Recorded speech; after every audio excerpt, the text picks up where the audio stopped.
I'm Amanda Walker and you're watching IMF Today, live from the annual meetings here in Washington, D.C. Here's what's coming up today.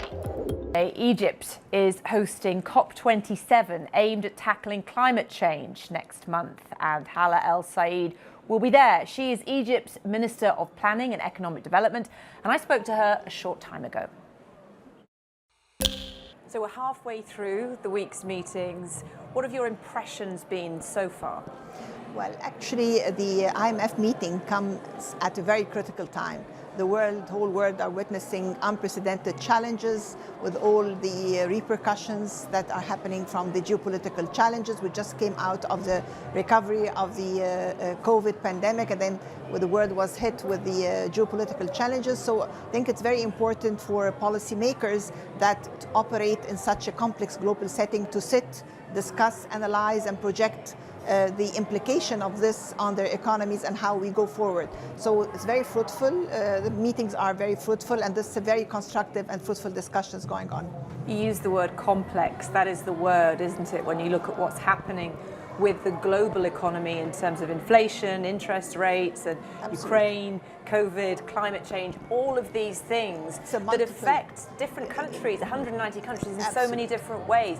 For your specific country, for Egypt, what are you hoping you can achieve? What do you need to achieve? Well, actually, the multiple crises that the whole world are suffering from, and actually the emerging economies, the implication on the emerging economies in a country like Egypt are definitely more acute.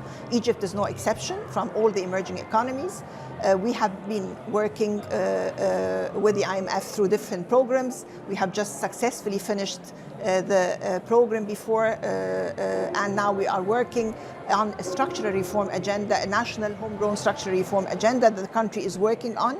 And this structural reform agenda is basically focusing more on the real side of the economy. For the first time, we're working on the supply side of the economy, so we're enhancing the role of the manufacturing, ICT, and agriculture, and raising the resilience and the competitiveness of the Egyptian economy. And as we can hear from the noise behind us, everyone's back in person. How much of a difference has that made to your negotiations and the progress that you hope to make? It's very important. Physical presence is very important. We always say that the communication is one of the most important public goods for the economy. So I think communication and physical presence is very important. It's the human element in the communication and in the discussion is very important. We're also hosting COP27 in less than 30 days. The whole government are mobilizing the efforts in order to have a very successful COP, and also to have a COP of implementation, not a talking COP, but an action COP. We're preparing, we have 10 thematic days, starting from after the World Leaders Summit. We have 10 thematic days, from the finance to the water to the adaptation and agriculture to the solutions day that we are responsible of, to the energy day, to the decarbonization day. So we have 10 thematic days.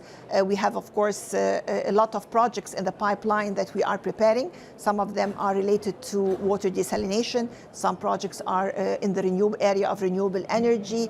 All projects that are basically related to more greening and more having less emissions, because of course the government of Egypt and the presidency of the COP are looking forward to ensure the green transition of the economy rapidly, but at the same time to ensure the interests and the needs of the developing and the African countries. Best of luck with it all. Hálة El-Sa'id, thank you so much for joining us on IMF Today. Thank you.